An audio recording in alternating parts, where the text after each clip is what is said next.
ginagawa dito sa Bicol. Nag-freezer ng inanong palay. Instead na katulad na ginagawa sa summer is nagigiik yung gamit ng paa. Dito mas advantage na kasi nga malalawak ang mga palayan. Siguro may mga gumagamit na rin doon ngayon sa summer ng ganito kasi nga lalo na yung malalawak na may mga palayan. Ang hirap kaya kung manual pa. Paa ang gagamitin sa paglilinis ng palay. Dito, ito na ang gamit nila, tracer. So, paglabas ng palay, ayan, wala nang ipa, ibibilad mo na lang. So, pinaani ni Papa yung natira nung binaha. Yung parang sa pag-ulan-ulan. Hindi naman masyadong marami, konti lang. Pero sayang din kasi nga, mabibigas pa. Pero instead na i-manual nila, nag-arkila si Papa ng ng tracer. Ayan, katulad yung anak kong pangalawa at saka panganay. Ito si Kuya Jan.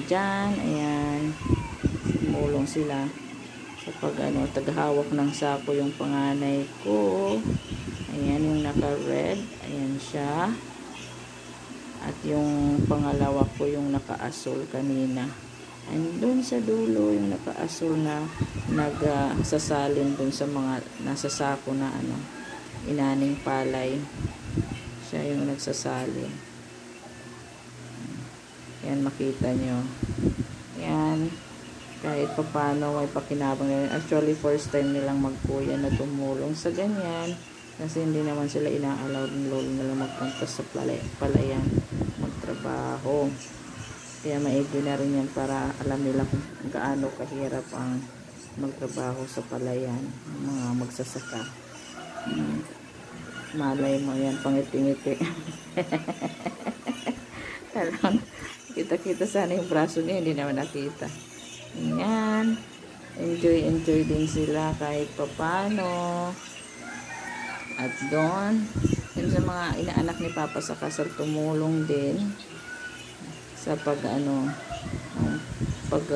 palay. Ayan, kasi isa lang naman yung bayad dyan, kung may-ari ng makina na pag lilinis ng inani. Hindi ko maano yung term dito kasi tracer ang tawag nila nag-tracer ng palay. Ayun. Ayan, tapos yung mga dayami tumatalsik, yung matitira na lang doon yung palay. Ayan, ganito ang ginagawa dito sa Bicol, mga kapatid. Ayan po. Sana wag kayong magsawa.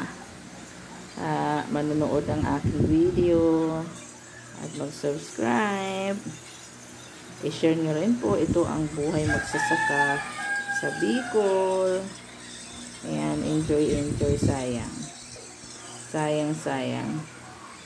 Ayan. Ayun yung kuya Makmak nagano ng palay sa sako, nagsasalin. Active naman anak kong panganay. Ayun laging hawak ang sako. Tagahawak siya ng sako. Tapos pag naghakot ng palay, ayan, katulong din siya mamaya later. Ayan po mga kapatid, ang buhay magsasaka dito sa Bicol. Sana po supportahan nyo ang aking YouTube channel at subaybayan nyo kung may mga bago akong video. Ayan, nung kakalimutan i-press ang notification bell para ma-notify kayo pag meron akong bagong videos. Ayan po, sobrang saya. Simple life ang sabi nila, simpleng buhay sa probinsya, i-enjoy na lang. Ayan, daming nanonood. Actually, ginagawa yan sa palayan dahil konti lang yung inani. Ayan, kaya dito na lang ginawa, hinapot na lang. Yung si Papa yung nakaasul ng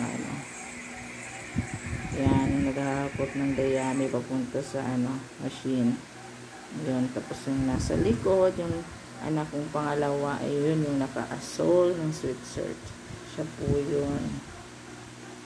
Ayan po mga kapatid.